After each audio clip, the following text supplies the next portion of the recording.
오늘 출애굽기 26장 말씀을 통해서 말씀을 깨닫는 지혜와 응답받는 기도의 은총이 우리에게 넘치게 될 줄로 믿습니다. 우리가 지금 성막을 보고 있습니다. 어제부터 우리가 성막의 구조를 다시 복습을 하고 하나하나 하나님께서 우리와 함께 거하시는 하나님의 임재를 상징하는 성막에 대해서 그 구조를 보고 있는데요. 오늘 26장이야말로 성막의 내용이 아주 잘 열거되어 있는 내용인데, 여러분들 이 성막의 구조와 내용에 대해서 시즌1 출애굽기 26장을 꼭 들어보시길 바랍니다. 그러면 거기서 다시 한번 정리가 잘 될 겁니다. 오늘은 15절로 17절 말씀 통해서 제일 성막에 많이 쓰이는 재료인 조각목을 볼 거예요. 조각목. 이 조각목이 얼마나 많이 쓰이냐면 일부 순금으로 된 몇 가지를 제외하고는 다 조각목이에요. 이 조각목에 금을 입혀 쓰거나 아니면 놋을 입혀서 쓰는데, 그러다 보니까 물두멍 같은 것은 놋으로만 되어 있잖아요. 그 외에 번제단도 조각목에다 놋을 씌운 것이고, 그 외에 나머지는 거의 다, 그러니까 떡상도 조각목으로 만들었고, 언약궤도, 증거궤, 어제 봤던 증거궤 법궤도 조각목으로 만들었고, 또 성소를 만든 벽, 널판도 다 조각목으로 만들었어요. 그래서 대부분 이 성막의 재료가 거의 다 조각목인데, 이 나무를 제대로 이해하면 우리가 성막의 내용과 기능을 이해하는데 상당히 도움이 됩니다. 그래서 조각목을 우리가 15절 한번 보겠는데요. 15절 말씀 같이 읽습니다. 시작. 너는 조각목으로 성막을 위하여 널판을 만들어 세우되, 그랬어요. 이 이야기는 이 성막에 울타리를 세워야 될 거 아닙니까? 그래야 성막이 다른 지역과는 이제 구별되는 하나님의 임재가 임하는 거룩한 장소가 되는데, 그 뜰을 만드는 판이 이제 조각목으로 만든다는 거예요. 그 외에도 조각목으로 많은 것을 만드는데, 이 조각목으로 만드는 성막의 의미, 오늘 한번 그래서 볼겠는데, 한번 보여주시죠. 이 그림이 있는데, 여러분 이 나무가 조각목입니다. 조각목을 왜 조각목이라고 이름을 붙이느냐면, 이 나무가 우리나라로 치면 아카시아 나무예요. 아카시아 나무인데, 이 아카시아 나무를 이 동네에서 부르는 이름은 시타라는 이름으로 불러요. 시타. 그리고 시타가 복수형이 되면 시딤이 돼요. 시딤 나무라고 보통 부르는데, 원어로는 이 시딤 나무를 왜 조각목이라고 하느냐. 우리말로 만약에 히브리 성경이 바로 한국말로 번역이 됐으면 아카시아라고 번역을 했을 거예요. 그런데 이게 중국을 거쳐오면서 중국에는 아카시아 나무가 아카시아라고 하지 않고 그 전에 있던 조각자 나무라고 있었대요. 조각자 나무. 그래서 그 조각자 나무처럼 생겼다고 그래서 조각자 나무, 또는 우리나라 번역이 오면서는 조각목이 된 것이죠.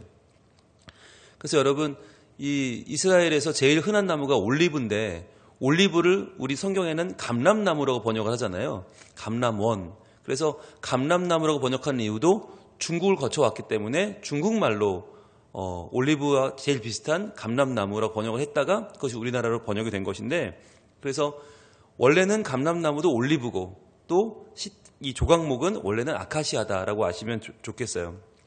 그런데 이 아카시아가 그러면 왜 성막에 주로 쓰이는가? 이 아카시아가 척박한 땅에서 잘 자란답니다. 특히 사막에서 저렇게 황량한 데 혼자 서서 나무가 저렇게 서 있기가 얼마나 어렵겠어요. 보통 선인장이나 자라는 저 동네에서 나무가 자란다, 쉽지 않겠죠. 그런데 저렇게 척박한 땅에 자라는 나무기 때문에 특징이 뭐냐면 가벼우면서 내구성이 아주 좋대요. 단단하대요. 그래서 벌레가 먹지 않는다는 거예요. 그러다 보니까 여러분, 저 나무로 뭘 만들었나? 이집트에서 미이라를 만들 때 관을 짜잖아요. 얼마나 이 관이 중요하겠어요? 왕이 들어가는 관인데. 그래서 미이라를 짜는 관을 만들 때 반드시 이 시딤나무를 썼답니다. 그래서 이 시딤나무가 이집트에서는 뭘 상징하냐면 영원불멸을 상징한대요. 영원불멸. 자, 그런데 신기한 건 이렇게 영원불멸을 상징하는 가벼우면서도 내구성이 있는 성막을 만들기에 딱 좋은 나무가 어디 있다고요? 사막에 있다고요. 이게 신기한 거 아니에요? 참, 하나님의 창조 섭리가 놀라운 것이, 만약에 이 나무가 사막이 없다면 어떻게 돼요? 이 나무를 구하러 또 어디론가 가야 되잖아요. 그 얼마나 힘들어요. 사막 한가운데 성막을 지어야 되는데 하나님의 설계도를 받았는데 정작 지으려니 재료가 없다. 얼마나 낭패겠어요. 근데 하나님이 이미 만들어 두신 거죠. 여러분, 이 사막을 지나가다가 성지 순례를 하면서 이 아카시아 나무, 시띠 나무를 발견하면 사람들이 와 하고 좋아합니다. 저게 조각목이군요. 사진을 막 찍어요. 왜냐하면 있을 자리가 아닌데 있어요. 왜? 하나님이 예비해 두신 것이죠. 왜? 성막을 만들어 그 성막을 통해 하나님을 만나기 위해서 하나님이 이 나무를 허락해 주신 거예요. 그렇다면 우리가 시띠나무 부르는데 물론 시타라고 하는 이 말의 복수형이기도 하지만 이 말은 또 무슨 뜻이냐면 시띠이라는 지역에서 많이 난다라는 거죠. 그러니까 시띠이라는 지역 이름도 시타가 많아서 그 복수형 시띠이 된 거죠. 그래서 우리가 대추골 그러면 대추가 많은 동네, 밤골 그러면 밤이 많은 동네처럼 시띠임은 뭐냐면 시타가 많은 동네예요. 그래서 우리가 시띠임이라는 지명도 거기에는 시띠임나무, 시타나무가 많아서 그렇구나. 조각목, 아카시아가 많은 동네구나라고 이해하시면 되겠어요. 자, 그러면 이제 오늘 본문으로 돌아와서 자, 조각목으로 성막을 만들어라 라고 하셨는데 그렇다면 이 조각목이 중요한 건 성막에 쓰임 받기 위해서 어떤 단계를 거치는지를 좀 이해하실 필요가 있어요. 조각목이 성막에 쓰임 받기 위해서 거치는 단계. 우리가 잠시 조각목이 좀 되어보겠습니다. 이 아카시아 나무, 시띠나무가 좀 되어볼게요. 왜냐하면 여러분 이 나무가 성막이 된다. 이거 엄청난 일이에요. 사막에 홀로 서 있던 아무 의미 없던 나무, 아무도 안 쳐다보던 나무가 성막이 되어서 하나님의 임재, 그분에게 제사하고 예배하는 거룩한 성물이 된다는 것은 이건 정말 어마어마한 변화죠. 마치 이름 없이 빛도 없이 살아가던 우리가 예수님을 만나서 하나님 자녀가 되고 거룩한 백성이 되고 하나님 나라를 위해 일하다가 영생을 누리게 되는 구원받는 것과 너무나 흡사해요. 그래서 그 의미를 좀 생각해 보면 우리의 예수 믿음 변화를 또 깨달아 알 수 있는데 첫 번째 단계는 뭐냐면 택함 받고 잘려야 한다는 거예요. 택함 받고 잘리는 과정이 필요하다. 여러분, 나무가 언제 제일 보기 좋을까요? 나무가 언제 제일 행복할까요? 나무 스스로 생각하면 아마 그 뿌리 내린 곳에 서 있을 때 제일 견고하고 제일 보기 좋고 제일 멋있겠죠. 그리고 뿌리를 통해서 계속해서 수분을 빨아들이고 또 하늘에서 햇빛이 내려오고 양분을 빨아들여서 제일 나무 상태로서는 건강하고 제일 보기 좋은 상태는 바로 그 자리에 있는 상태예요. 그런데 문제는 거기 있으면 쓰임받을 수가 없어요. 성막이 될 수 없단 말이죠. 어떻게 해요? 택함 받은 다음에 잘려야 돼요. 잘려서 자리를 옮겨줘야 되는 거예요. 여러분, 이게 중요하죠. 한 번 베이고 나면 그 나무는 어떻게 돼요? 죽은 거예요. 다시 살 수가 없어요.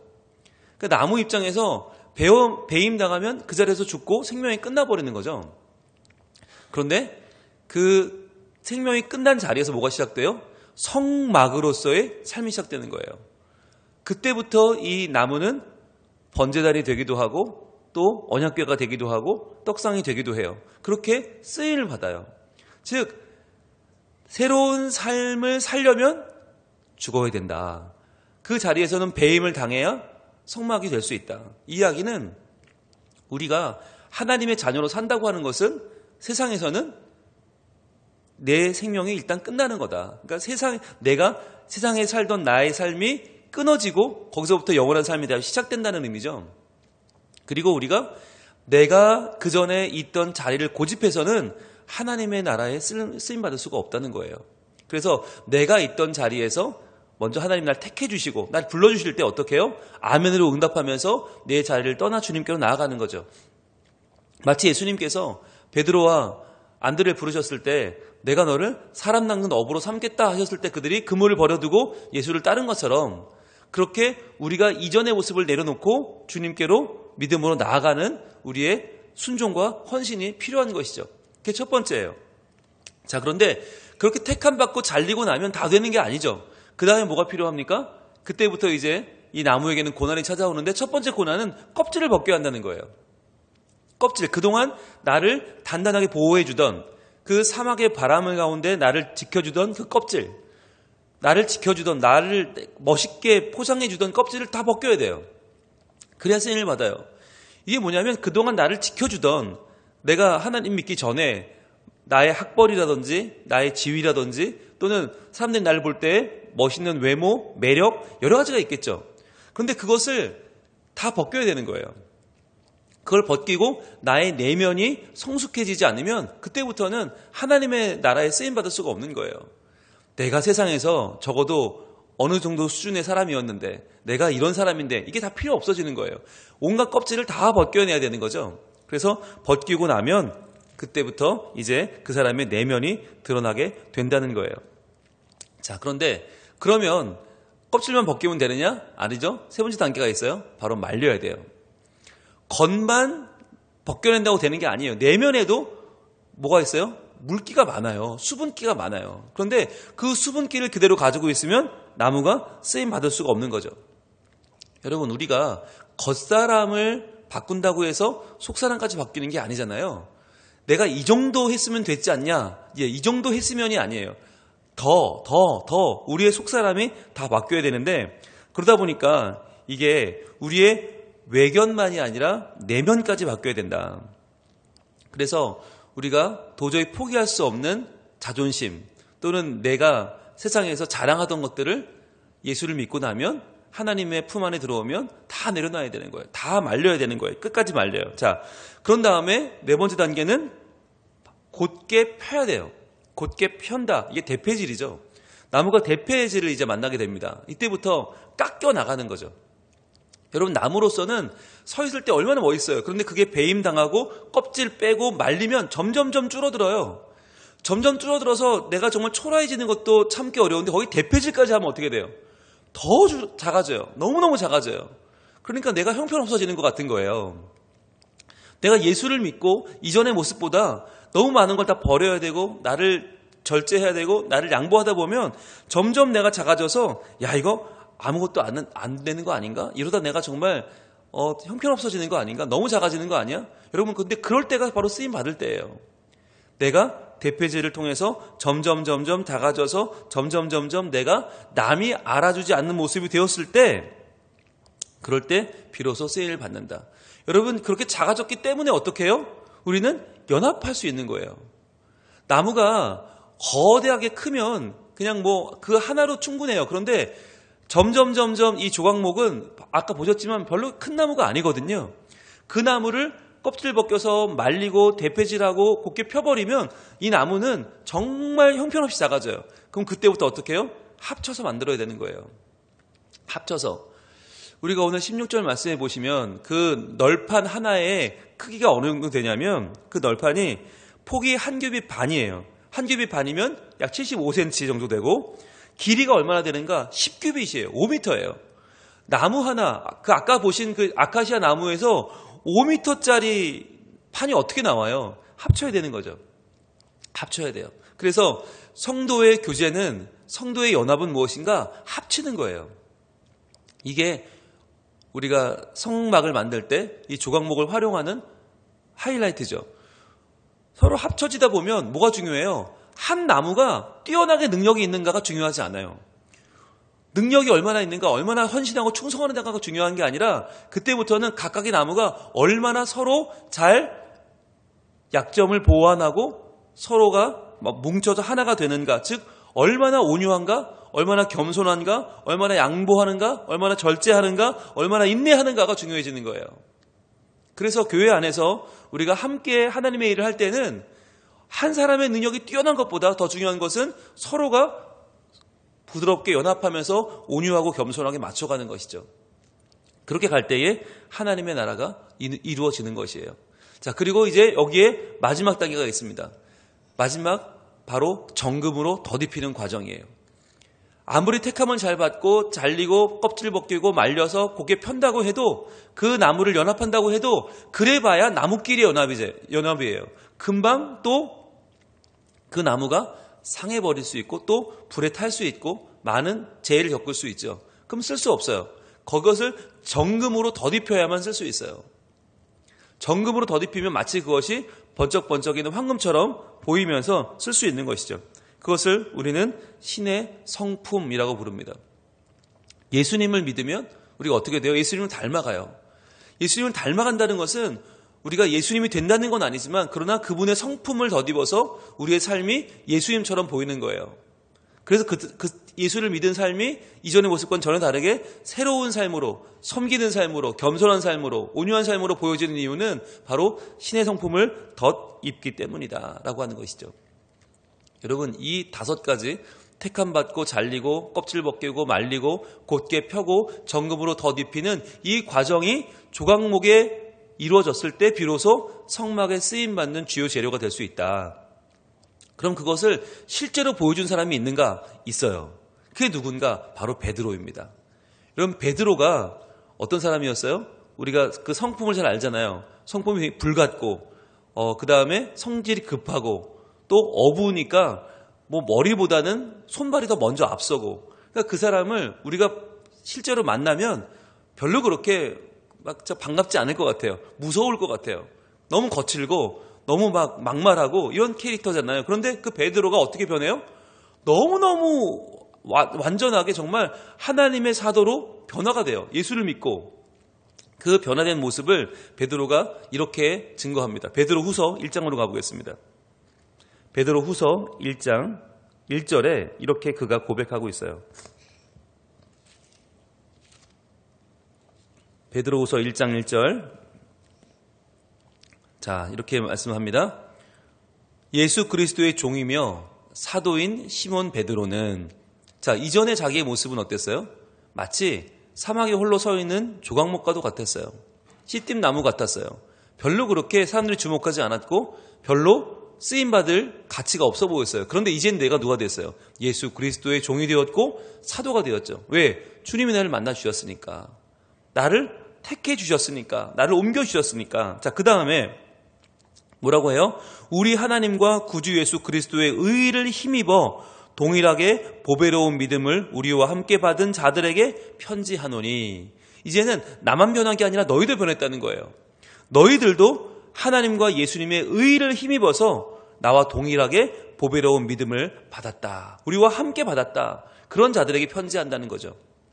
즉 베드로가 말하는데 나 하나가 아니다. 우리 모두가 함께 변화되었다. 우리 모두가 함께 예수 그리스도의 의로 보배로운 믿음을 받게 되었다. 우리 모두는 한낱 조각목이었지만 이제 성막에 가치 있는 하나님 나라의 기둥으로 쓰임받게 되었다는 이야기죠. 자, 그러면서 2절 하나님과 우리 주 예수를 알므로 은혜와 평강이 너희에게 더욱 많을지어다. 이렇게 말해요. 자, 여러분, 예수를 안다는 것이 뭐예요? 예수를 알면 알수록 나에 대한 지식과 나에 대한 자신감, 나에 대한 자존감은 점점 줄어들어요. 왜냐하면 예수 그리스도가 너무나 큰 분이기 때문에. 그래서 그분을 아는 것, 그래서 은혜와 평강이 우리에게 임하는 것을 우리는 뭘로 비유할 수 있냐면 껍질을 벗기는 것으로 말할 수 있어요. 두터웠던 껍질, 필요 없는 나의 자존심은 다 내려놓고 이제 예수를 아는 것, 하나님을 아는 것으로 진정한 은혜와 평강을 누리게 되는 것이죠. 자, 그러면 3절입니다. 그의 신기한 능력으로 생명과 경건에 속한 모든 것을 우리에게 주셨으니 이는 자기의 영광과 덕으로서 우리를 부르신 이를 알므로 말미암음이라. 자, 그의 신기한 능력이 우리에게 임해요. 생명과 경건에 속한 모든 것을 우리에게 주셔요. 자, 이것을 받으려면 어떻게 해야 돼요? 이게 말림의 과정이 필요한 거예요. 내가 가지고 있던 내 물기, 내 수분, 내 이전의 마음들은 말려버리고 그 자리에 신기한 능력이 임해요. 생명과 경건이 임하는 거죠. 그래서 하나님의 영광과 덕이 임하게 되고 우리를 부르신 이를 우리가 알게 돼요. 그래서 4절입니다. 이로써 그 보배롭고 지극히 큰 약속을 우리에게 주사 이 약속으로 말미암아 너희가 정욕 때문에 세상에서 썩어질 것을 피하여 신성한 성품에 참여하는 자가 되게 하려 하셨느니라. 자, 이 보배롭고 지극히 큰 약속, 이 약속이 바로 예수님이 우리에게 오신 것이죠. 예수님을 믿으면 구원받는다는 것이죠. 그래서 이 약속으로 말미암아 어떻게 돼요? 정욕을 버리죠. 정욕 때문에 썩어질 것을 피하게 되고요. 신성한 성품에 참여하게 된다. 이 과정이 바로 대폐질이죠. 곧게 펴지고 우리의 정욕을 썩어질 것을 피하게 되고 그 다음에 신성한 성품을 입혀지게 된다. 신성한 성품에 참여한다. 이것이 정금으로 입히는 과정이죠. 이런 과정들을 누가 겪었냐면 바로 베드로가 겪은 것이에요.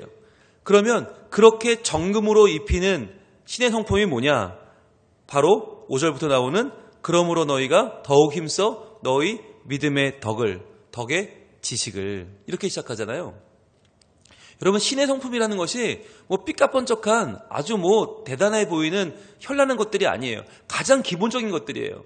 이것이 예수님의 성품이고 이것을 우리가 힘입을 때 도리어 우리는 정금을 덧입히는 것처럼 우리의 삶이 빛나기 시작하는 거죠. 바로 믿음의 덕의 지식을. 그 다음 6절에 지식의 절제를, 절제의 인내를, 인내의 경건을.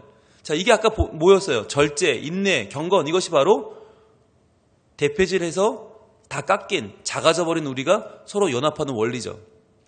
하나님은 그렇게 작아진 우리를 하나로 연합하실 때 절제와 인내와 경건을 허락하시죠. 그러면서 7절에 마지막으로 경건의 형제의 우애에 사랑을 더하라 그랬어요. 최종적으로 입혀지는 정금의 내용은 뭐냐? 바로 형제의 우애와 사랑이라고 하는 것이에요. 우리가 혼자 있을 때 홀로 그 자리에 나무로 서 있을 때는 괜찮아요. 혼자 있어도 돼요. 그러나 우리가 거기서 택함 받고 잘려서 그때부터 껍질 벗기고 말리고 곧게 펴서 우리가 하나로 쓰임 받을 때 정금으로 입혀질 때에는 반드시 우리는 서로 우애하고 서로 사랑하는 모습이 필요하다는 거예요. 왜? 성막은 하나님과 우리와의 사랑의 자리이기 때문에 우리가 하나님을 사랑함으로 섬기고 하나님이 우리를 사랑함으로 돌봐주시는 그 자리, 하나님과 우리가 만나 살아가는 가장 귀한 사랑의 임재가 성막이기 때문에 거기서 쓰임받기 위해서 우리에게 가장 필요한 것은 바로 형제의 우애와 사랑이다라고 말씀하시는 것입니다. 오늘도 우리가 이 새벽에 주님 앞에 나왔습니다. 왜 나왔습니까? 이전의 나의 삶을 이전의 나의 삶을 내려놓고 변화되어 하나님의 귀한 일일에 쓰임받기 위해서예요. 우리가 하나님 나라의 거룩한 성막의 조각목으로 쓰임받기 위해서 우리가 이겨내야 될 또는 버텨내야 될 또는 통과해야 될 과정들이 있다. 바로 그 과정을 우리가 오늘 이 말씀을 통해서 만나고 이 조각목의 변화를 우리도 이겨냄을 통해서 베드로처럼 변화된 사람, 이 베드로 후서를 받아 읽고 이 어려움을 환난을 견뎌내고 있는 성도들처럼 그렇게 우리의 삶을 이기고 예수 그리스도의 성품에 참여하여 예수님의 구원을 선포하며 살아가는 하나님의 자녀로 우리가 서게 되기를 우리 하나님 원하고 계십니다. 기도하겠습니다. 하나님, 오늘 이 조각목에 대한 묵상을 통해서 저희들 과연 성막을 만드는 가장 중요한 재료, 조각목이 어떠한 과정을 통해서 쓰임받게 되었는가를 저희들 알게 되었고, 이제 저희가 그러한 하나님의 사람으로 쓰임받기를 소망하며 나아갑니다. 주님, 거칠었던 베드로가 예수님을 만나서 변화되고 온전히 쓰임받게 된 것처럼 저희들도 그렇게 택함받고 잘리고 껍질을 벗기고 말리고 곧게 펴고 정금으로 입히는 이 모든 과정을 통해서 더욱더 하나님을 쓰시기에 부족함이 없는 거룩한 하나님의 자녀가 되기를 소망하오니 아버지 하나님, 우리의 모든 겉사람과 속사람을 하나님 어루만져 주셔서 하나님께서 우리를 다듬어 주시고 우리가 하나님의 나라, 거룩한 그분의 나라를 이룸에 부족함이 없는 하나님의 도구로 쓰임받게 하여 주시옵소서. 그리하여 주님, 저희들 주의 영광 위에 살게 하시고 잃어버린 영혼을 돌아오게 하고 하나님 나라를 견고하게 세우는데 오늘도 헌신하게 하셔서 인내하고 절제하고 오늘도 합력하는 가운데 하나님 나라의 온전한 재료들로 다 쓰임받는 복을 허락하여 주시옵소서. 그래야 그러한 우리를 보고 우리의 다음 세대들도 하나님 앞에 더욱 나아오게 하시고 더욱 하나님께 귀하게 쓰임받는 복이 있는 사람들 되게 하여 주시옵소서. 예수님 이름으로 기도합니다. 아멘.